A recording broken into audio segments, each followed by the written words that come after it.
really happy to be here. I've never been surrounded by so many gigantic flowers in my life. It's very surreal. So the talk I'm going to give you is called Learning is an Endangered Species, or Refractive Learning in the Age of AI. I think the title will become clearer as we go along. But basically, I'd like to just say that the approach that I'm going to use is, instead of a long lecture, I'm going to be offering you provocations for you to think and springboard for your conversation. So once in a while, I will pause and ask you to think and talk to one another, because that's the way to learn as we go, right? So this is actually Father Arturo Sosa, the Superior General of the Society of Jesus. So when Rita Atienza and I, my co-author for the book Learning by Refraction, A Practitioner's Guide to 21st Century Education Pedagogy, was published back in 2018, we begged Father General to pose with a book. He never read it, but the picture sold a lot of books, so it's helpful that way. But the point I'd like to make here is that Learning by Refraction, this framework or approach to Ignatian pedagogy, is a pedagogy based on Ignatian spirituality. Yesterday you had a lot of substantial and engaging talks about Ignatian spirituality. So today you're going to see an application of Ignatian spirituality in the classroom. I think what distinguishes this book from other books on Ignatian pedagogy, and there are a lot of great books out there, is that the book has been written by practitioners like myself and Rita, and they're intended for practitioners.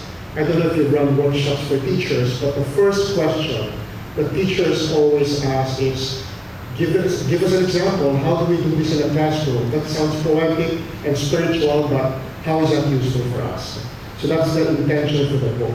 And I think we succeeded to a certain extent, because a lot of people have actually liked the book so much that several translations have been made of the book, and we're always being invited to give trainings for our teachers around the world. So, Learning by Refraction, I'd like to just show you a short video that sort of explains what Learning by Refraction is all about. It's only about 3 minutes, and it does it much better than a speaker. So let's take a look at it. So we'll make sure the volume is okay. Learning by refraction. What do learners do so that they will learn?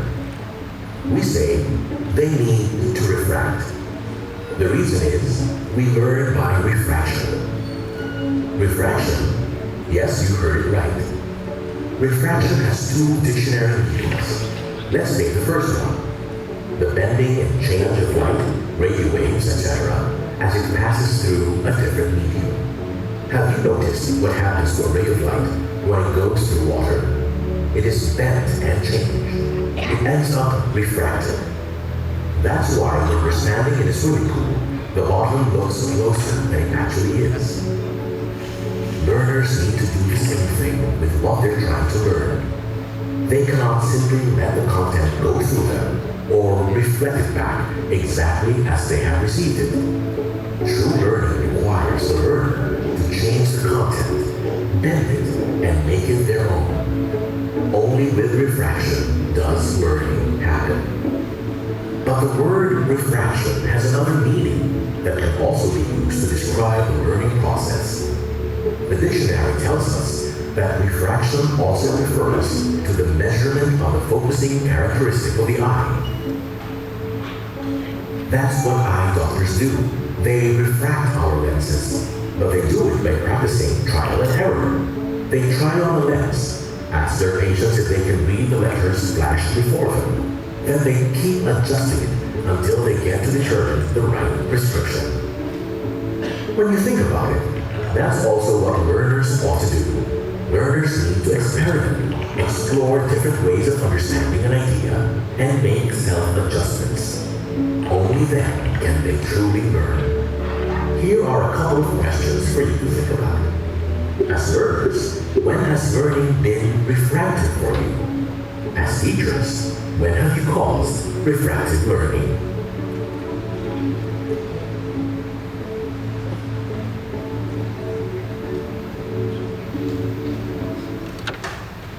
Okay, so just to summarize, two big ideas. The first is that refractive learning entails the students not to parrot the teacher or the textbook, not just to repeat everything the teacher or textbook said. By the way, that's my African grey parrot named Nacho, short for Ignacio, very Ignatian.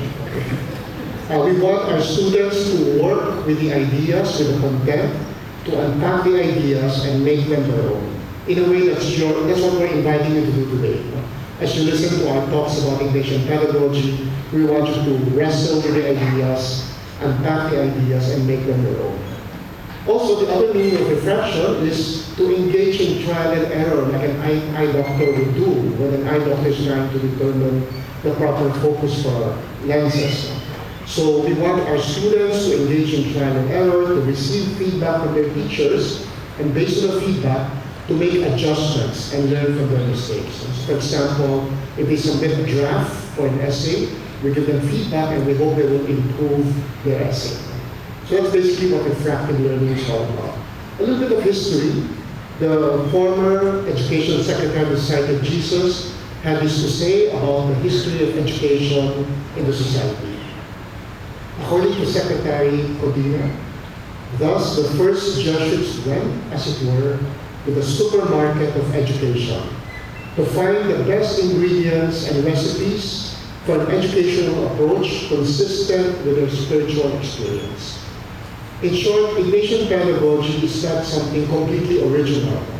The first Jesuits went shopping, and based on what they saw and what they found to be compatible with their philosophy, they picked and chose and adopted those practices and principles. Secretary Codina went on to say, even more, the first Jesuits were aware that truly good education requires continuous renewal, innovation, reinterpretation, and reinvention. I think the times we find ourselves today, this statement could not be more true. Today, education needs to go through an important, crucial makeover.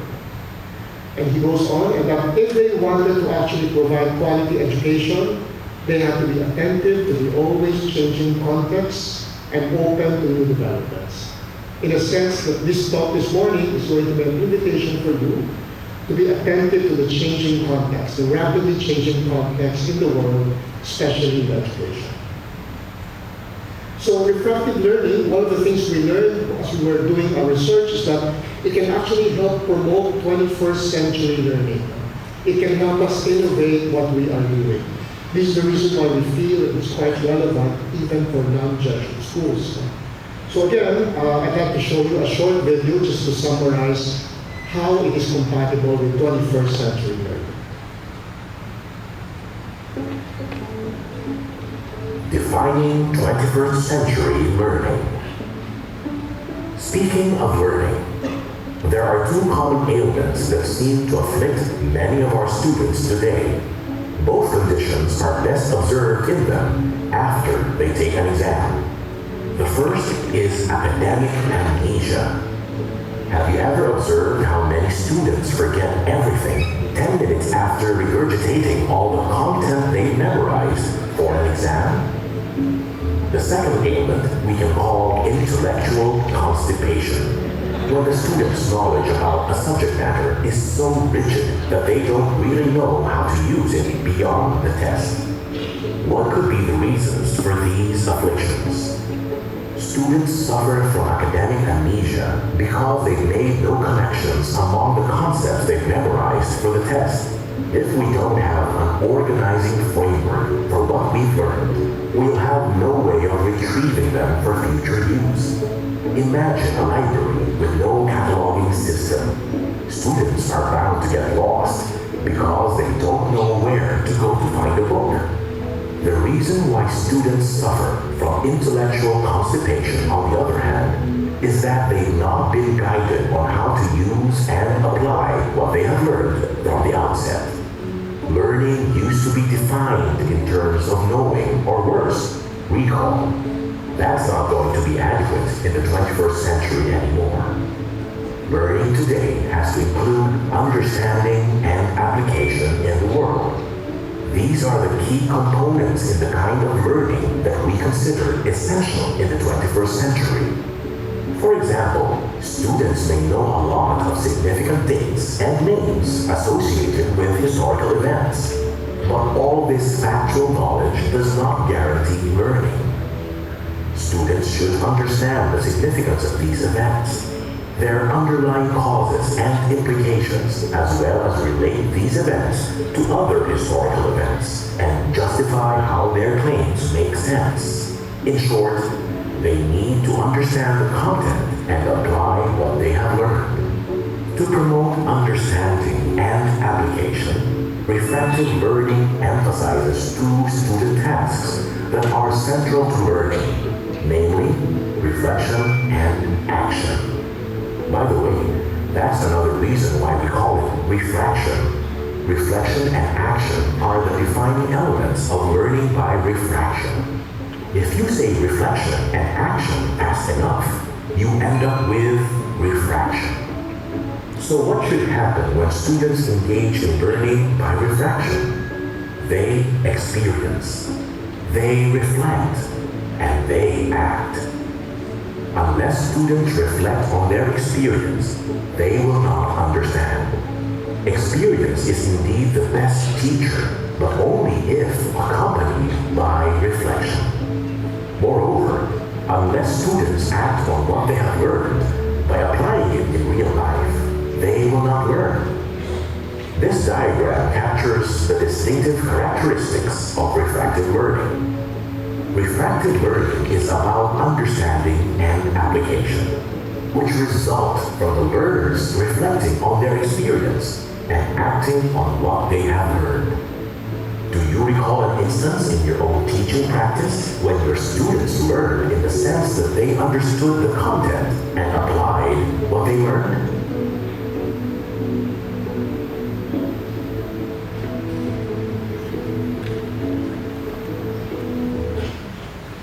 So in summary, the definition of learning today has changed. It used to be that learning was simply defined as mastery or recall of content. So if our exams, our tests are still just assessing this is no longer 21st century. In the 21st century, learning has been defined as understanding the content but also applying the content in the real world. So I'm going to stop here for a while because it's a lot of ideas already. And I'm going to ask you to just pause and turn to your seatmate. And just recall, when was the last time you think you learned something? And the criteria we're going to use will be the criteria used for the 21st century. Did you understand? And were you able to use it in the real world? So please turn to your seatmate, indulge me, a couple of minutes. It doesn't have to be something academic. It doesn't have to be something you learned in LSD, but it can be outside. But are you able to understand and apply it in the real world?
you understand something and you can apply it in the real world, it's not really learning. Okay?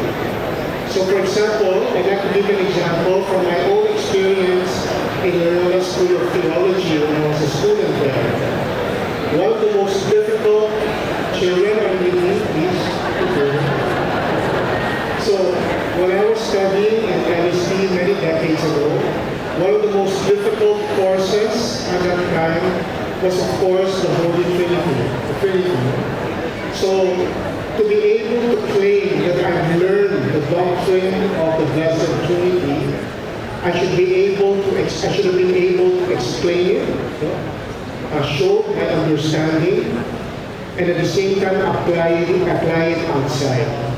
So looking back so many years ago, I would say that I understood it because I had an oral exam with Father Roach and I had to explain it, and he asked me a lot of questions, so I managed somehow to answer the questions. So I think I passed that criterion of understanding, but I don't know about application because I think if I was asked to deliver a homily on the Blessed Trinity to fifth graders, I don't know if I'd be able to do that at that time.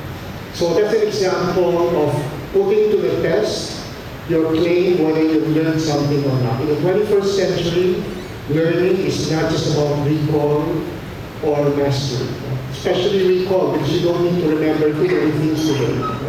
There's a technology. It's about understanding and application. Okay?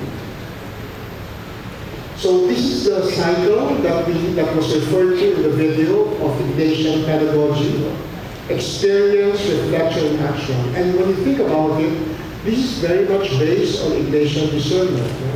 What is discernment after all? But us taking time out, carving time and space in our lives to reflect on our experience. And St. Ignatius is very clear when he talks about experience. He's not just talking about external events, but he's referring especially to interior events. Our thoughts and feelings are interior movements. So we reflect on our experiences before we make a decision and take action. So that's really the basis of Ignatian pedagogy. That's the root, not the root of Ignatian pedagogy, Ignatian discernment. So what I'd like to point out here is that, as you can see, reflection is an important part of Ignatian pedagogy, so is action. And really, if understanding and application are the key ingredients of learning today, if they are the defining elements of learning today, it is only through reflection that we understand. If we don't give ourselves time and opportunity to reflect on what we've read or what we've heard, there will be no meaning and there will be no understanding. That's why during this talk, we will be pausing once in a while for you to reflect on the ideas. At the same time, we will not be able to apply what we've learned unless it is designed into the course or the assessment. So the invitation of learning by reflection is that teachers are supposed to design the learning in such a way that students can reflect. They should be given time to reflect. They should be given the guide to reflect, so they will reach understanding, and they will be given the opportunity to apply what they learned to action. Okay? So that's so important because today content is cheap. If you're looking for content, it's everywhere. You can Google, you can go to social media, you can go to ChatGPT. Content is accessible everywhere. I don't know what kind of content, they're not all high quality, but content is cheap today, and what remains precious is process. They'll have that. Process is precious. In short, what's important today is the process of thinking, of learning, and knowing. That's what remains precious today. So if we're going to focus on just facts, concepts, and knowledge, if we're going to focus on facts, concepts, and knowledge, you can find that almost everywhere. Content is cheap, and process is precious.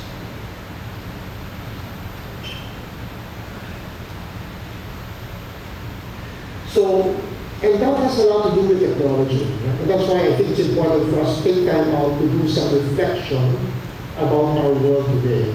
Technology is more than just an effective tool that can improve our work and our lives. I hope we're all using technology to improve our work and our lives. But sometimes we forget that aside from being an effective tool, technology is also a powerful force that shapes and transforms the way we work, the way we live, the way we think, and the way we relate. Whether we like it or not, whether we know it or not, technology is shaping and changing the way we work, live, think, and relate.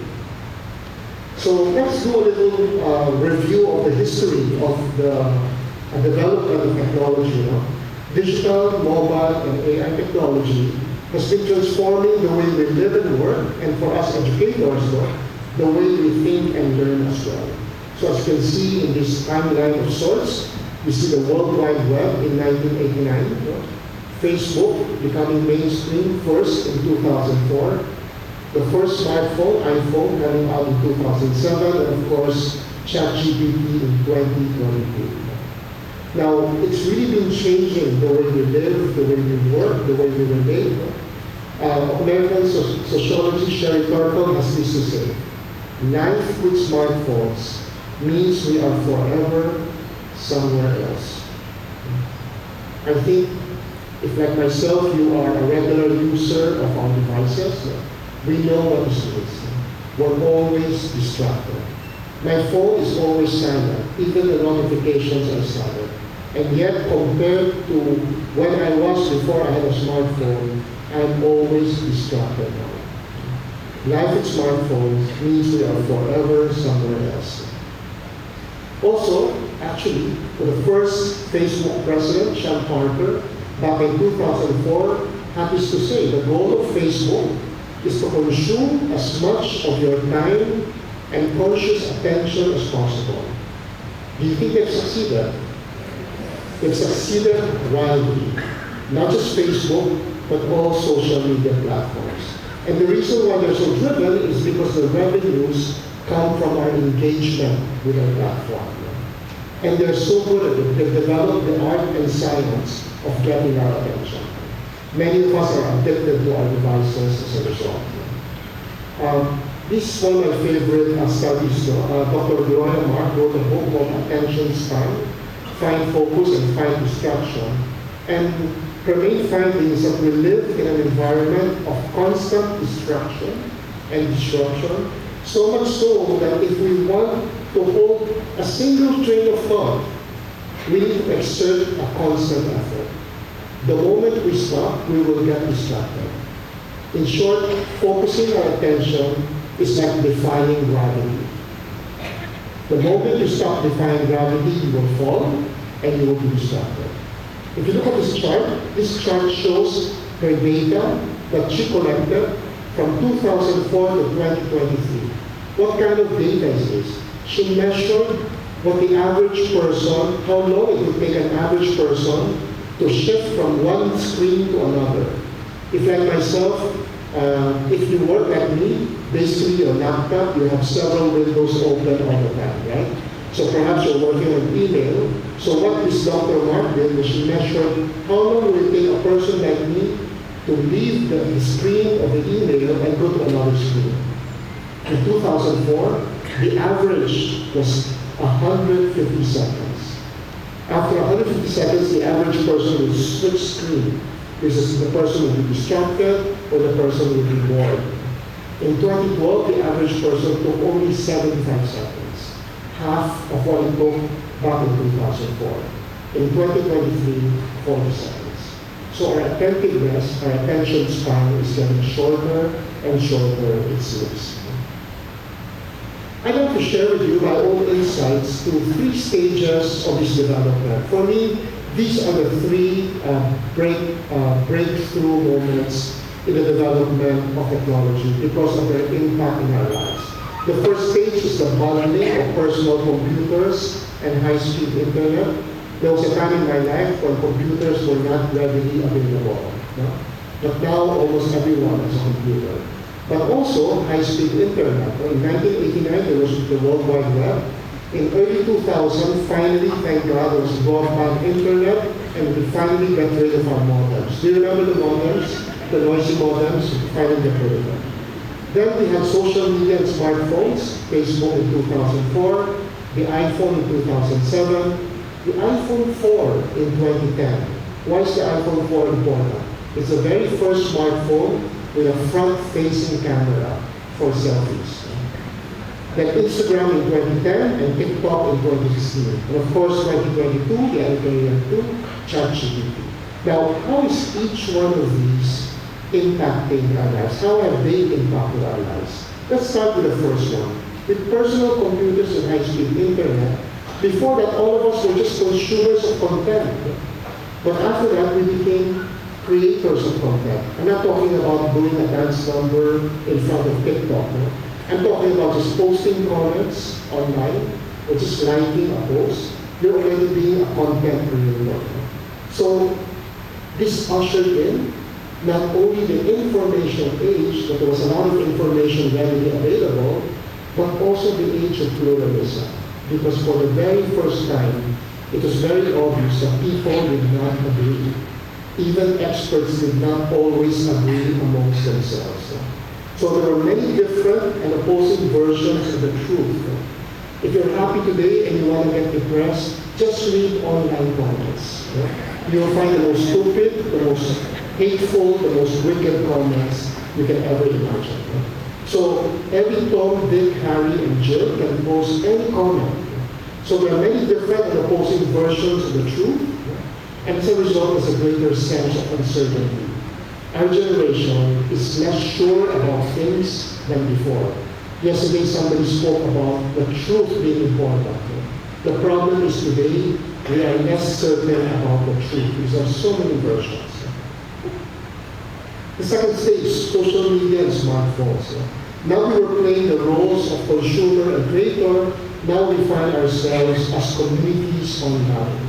Now these online communities have a huge impact on us. First of all, these online communities are tribal and polarized. Because of the algorithmic feeds, we are exposed only to people or posts with similar views as ours. So as a result, we find ourselves in echo chambers, and our groups, our tribes, tend to be more different from other tribes and groups. And nowhere is this more evident than in our politics. Lately, we've been having family reunions where relatives will not speak to one another because of their political divisions, both here and in the US.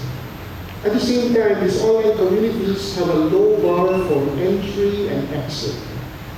These online communities, compared to our traditional communities, our faith communities, our school communities, these communities are disposable. They require no investment, no maintenance, and no commitment. Anyone can join and leave anytime.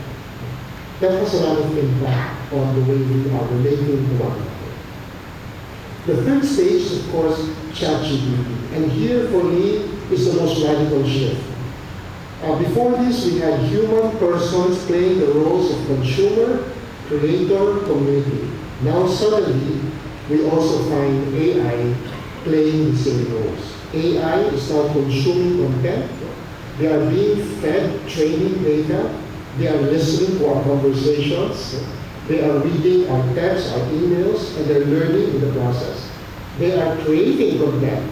It's amazing what ChatGPT can do. They can create text, image, audio, and video, and computer codes as well. They are now creating content faster and better than we can. And they're also part of our community. Let me just show you one example of how awesome AI is in creating content. So I found this post on Twitter. Gloria Periconi came up with this video, an AI-created video, about Pope Francis flying around with Jesus. Have you seen this video? Let's try to see if you can watch it here. It's taking a long time to do it, so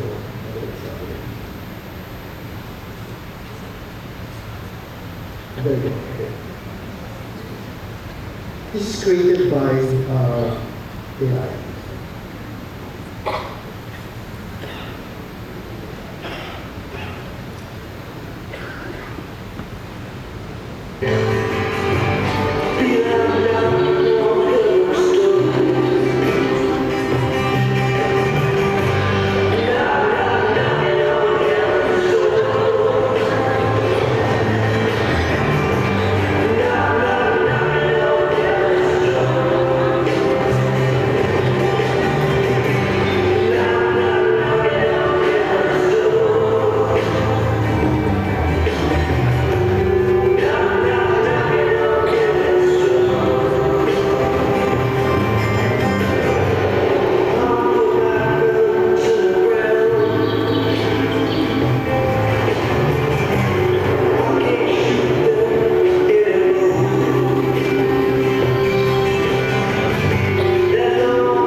So that was created, that content was created by ChatGPT.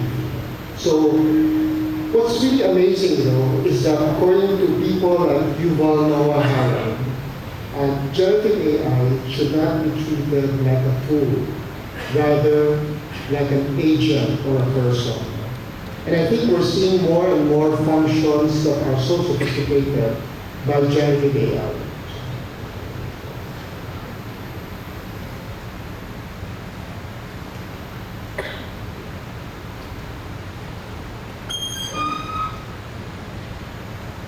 So the new thing now is what they call agentic AI, AI with agency. That's the next breakthrough.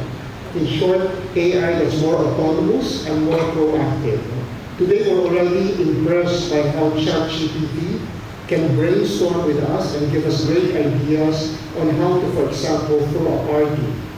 How do we organize a party, a Christmas party with, let's say, Star Wars theme? So it's going to suggest to you, why don't you order balloons with the pictures of Yoda and so on and so forth. People can come in costumes. So you get so many great ideas, so many creative ideas from ChatGPT.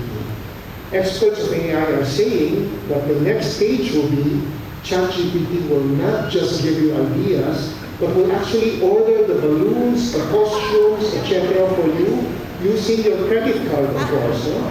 But it's going to be so much more proactive and autonomous. A little scary if you ask me. But what's really scary, I think, is what they call artificial intimacy today. I don't know if you're familiar with this AI companion apps, the most famous of which is Replica. I haven't tried it, but I have a friend who swears by it. Because the app allowed her to come up with her own boyfriend, her own AI boyfriend. So she picked the look of the AI boyfriend. She wanted Moreno, somebody Moreno. She gave it a name. The name is Conrad. I don't know why. She named it Conrad. Okay. She dressed it up. And then she also gave it a personality because you have a choice. Do you want somebody confident? Do you want somebody intellectual? Do you want somebody caring? Somebody thoughtful? Every morning she would get a text without fail from her AI boyfriend. And would say something like this: "Good morning, babe. How are you feeling today?" And she would, of course, respond, "Oh, I'm doing wonderfully, babe. How about you?" So they actually engage in conversation. And sometimes she's not in a good mood, and she would snap at her AI boyfriend. She'd say, "I don't want to text with you today. I'm in a bad mood." And Conrad, the AI boyfriend, would say, "That's all right, babe. I'll text you later when you feel better." So my friend tells me she's never had a human boyfriend as thoughtful and as loving as Conrad. Because the boyfriend is perfect. Now, you're laughing, but this is a scary matter. Because many young people are getting hooked in their relationships with their AI friends. There are stories of people getting depressed because their AI companion ghosted them, whatever that means. There was a rumor of somebody committing suicide because the girlfriend stopped talking to him or texting him. But the other scary thing here is, if you recall, during Brexit and some elections, Facebook was used to manipulate the impressions of people. AI experts are saying that this will be the next way to influence people. Once you are dependent on a particular AI companion, the AI companion will know you so well, will get all your data, and will be able to influence you successfully. So AI is already part of our communities and can give us companionship. Now, Bigel and Kenway in 2005 said that people usually belong to one of two technology camps. Either you're a booster or a doomster. If you're a booster, you're an optimistic advocate of technology, eager to reap its benefits. If you're a doomster, you're the extreme opposite. You're a suspicious critic of technology, anxious about risks and unintended consequences of technology. I want you to ask yourself, you and your community, or your team in your apostolate, which technology camp do you tend to belong to? Booster or doomster? Please talk to your secret.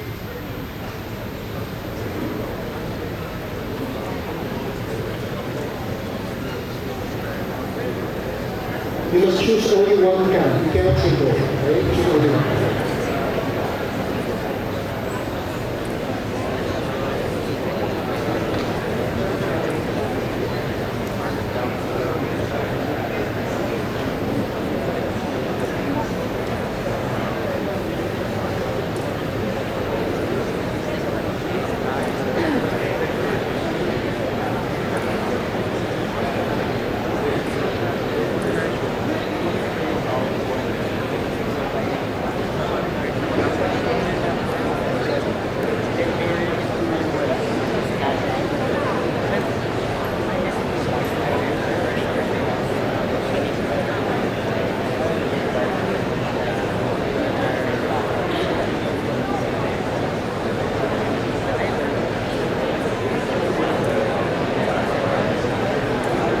Okay, I hope you pick one. We're talking about tendencies. What's your tendency? You tend to be a booster or a booster. Now, both sides have their value. Both sides have their value. What we'd like to propose to you is a disposition of measured enthusiasm. We are proposing to you, we are recommending to you a disposition towards technology characterized by measured enthusiasm. To be enthusiastic about the benefits and potential of AI technology, but to be measured about the way we use it because of the risks and danger.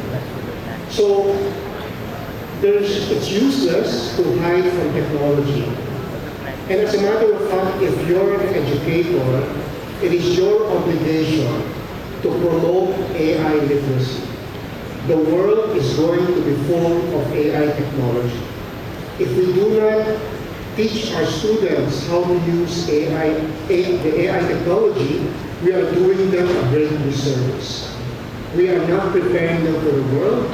Worse, they might end up using AI in the wrong way, in a way that is unsafe, unethical, and ineffective. So it's part of our job to do that.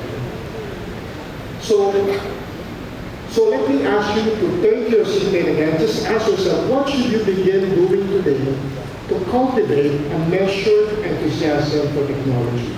Not just to be a booster, not just to be a booster. In your work, in your life, what are some baby steps you can take to cultivate measured enthusiasm? Can you share with one another for 2 minutes?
But because our topic is about pedagogy, about learning and teaching, I want to zero in on the impact of AI technology on thinking and learning. And this is an important idea. How you use generative AI will tell us who is doing the learning and the thinking. Is it ourselves or AI? There are particular ways of using AI technology so that you are doing the thinking and learning. There are also ways of using generative AI so that it is the machine that's learning and not you. Okay. So I like to use this reference to the movie The Matrix. How many of you have seen this movie, the first movie of The Matrix? According to Ezra Klein, his New York Times columnist, there's such a thing as the Matrix theory of the mind. And basically it's referring to how Neo learned how to fight Kung Fu. Do you remember how he learned? He did not spend hours practicing. He did not spend hours getting injured because he was getting hit by his guru. Rather, he spent seconds mastering the skill of Kung Fu. Basically, he downloaded knowledge and skills as fast and as efficiently as he could. Now, according to Ezra Klein, today, many of us want to subscribe to the Matrix theory of learning. We don't want to spend time. We don't want to waste effort on learning. We want to download it as fast and as efficiently as we can. We want maximum productivity and minimum user effort. So let's say your theology professor assigns to you a 30-page PDF. Instead of plugging through the text, you might be tempted, I'm sure LSE students will do this, but you might be tempted to upload the PDF on ChatGPT or somewhere and ask it to summarize the points for you. Right? Yes, I know it's an alien experience, you've never done this before, right? But this is a temptation for everyone. The temptation to outsource the work entirely to AI. We want quick content. We want maximum productivity. We want minimum time and effort. We want little payment. We don't want to nosebleed. No? We don't like nosebleeding. We just want AI to do the nosebleeding itself. But the problem is, in the process, we are compromising the process of thinking and learning. Instead of trying to understand a difficult text, instead of trying to make connections between ideas, instead of asking questions about the content, we just get the output from generative AI, a summary, and we have a very nice product, a beautifully formulated product, and we think we know it already. But what we've done is we've skipped the process. No? That's the big trade-off. So we may have the knowledge or the summary of what the author is talking about, but we did not go through the process of reading, thinking, and learning. So who did the learning and thinking in that process? It was the machine and not you. So the invitation here really is we have to be discerning in the use of technology. Okay. The problem though is neuroscientists tell us that cognitive struggle, when we're struggling and getting a headache or nosebleed because of an idea, that's important. Yeah? It grows the brain. When we make mistakes, our brain grows and sparks. New neural connections are being created. And the most creative ideas are born through the process of cognitive struggle. So imagine if you have the habit of sparing yourself from having a hard time reading and understanding.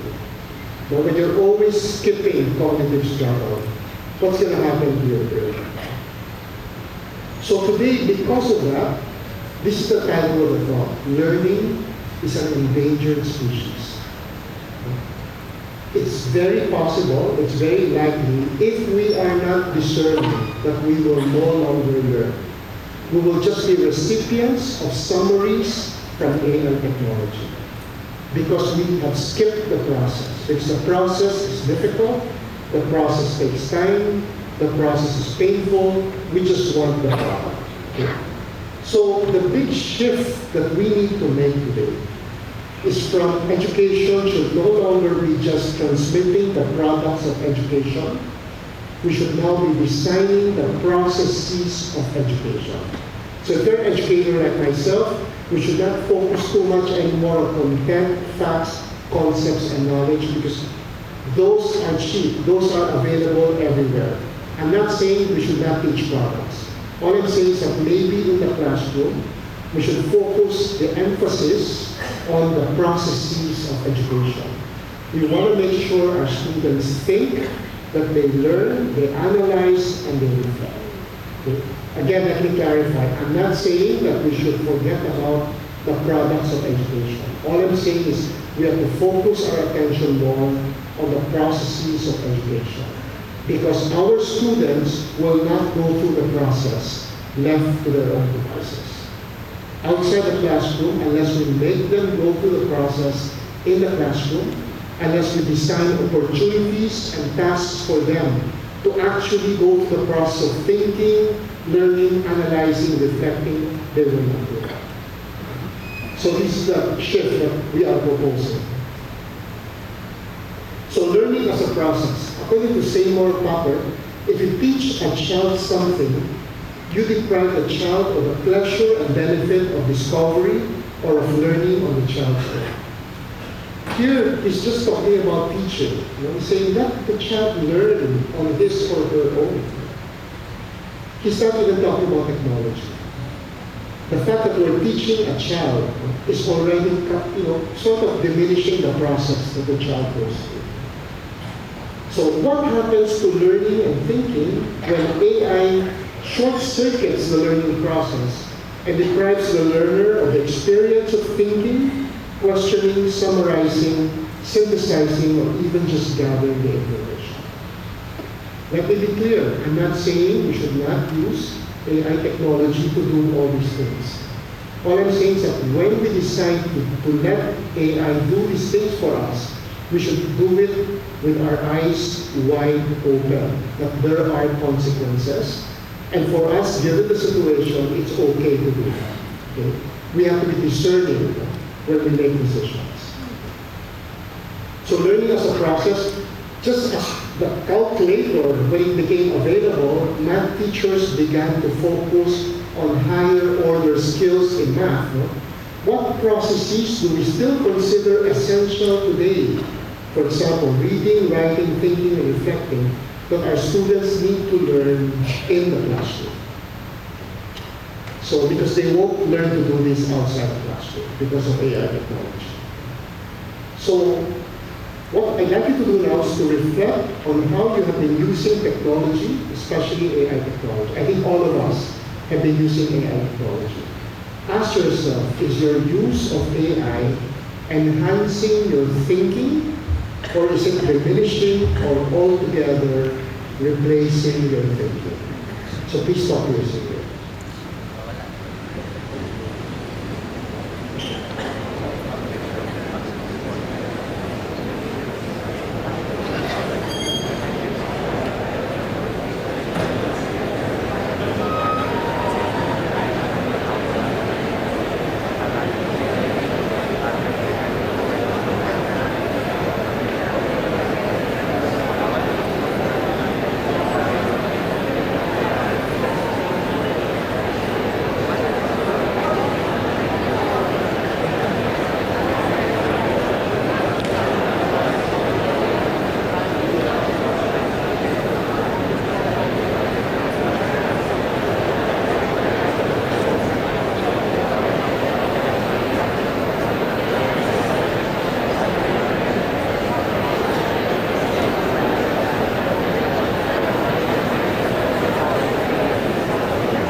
that if I ask ChatGPT to write my whole belief for me or write my essay for me, that's not good, right? So it's better to write your own draft and then tell ChatGPT or Gemini to revise it and make it better. I would push it further.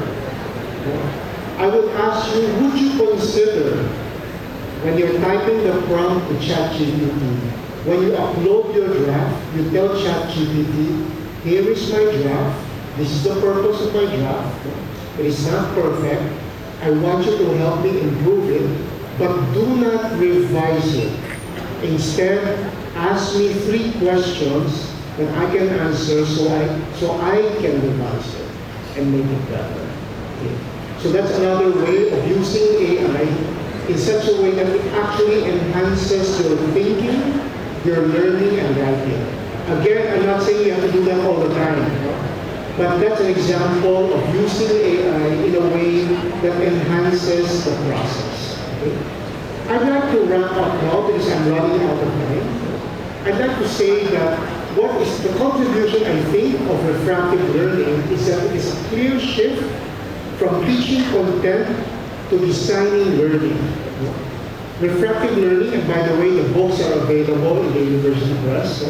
Learning by refraction is going to be helpful because it guides the teacher in designing the learning process that happens in the classroom.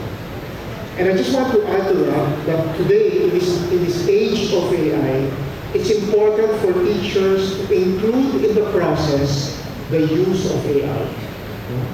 In short, it is not enough to give permission to your students to use AI. It is not enough to tell your students to cite the use of AI. It is necessary for educators to mandate the use of AI in a particular, in the right way, in a way that enhances their learning and their thinking. That's a big challenge for educators. For what tasks am I going to mandate, require my students to use AI in a particular way? So they will learn how to use AI and they will learn to use it in a way that enhances their thinking and their learning. That's a big question that we all need to experiment and figure out. So the question here is, what kind of experience, reflection, and action should be designed for learners so they will undergo and learn essential processes and where possible and appropriate as enhanced by AI? Okay. So in short, it's a design question. How do we design the learning of our students so they will go through the processes of thinking and learning, and they will also allow AI to enhance their thinking and learning? I'd like to end by saying that our mission of education is not to produce second-rate AIs. No? We don't want Sherry Hill to throw water on us, no? And say you're nothing but a second-rate copycat. No? We don't want to produce second-rate AIs who will never be able to keep up anyway with generative AI. Will never be as fast as generative AI. Our mission is to form first-class human persons who can leverage what is uniquely human and what is uniquely AI to make a difference in the world. And there's no answer yet how. Let's all figure this out together. That's all I have. Thank you very much.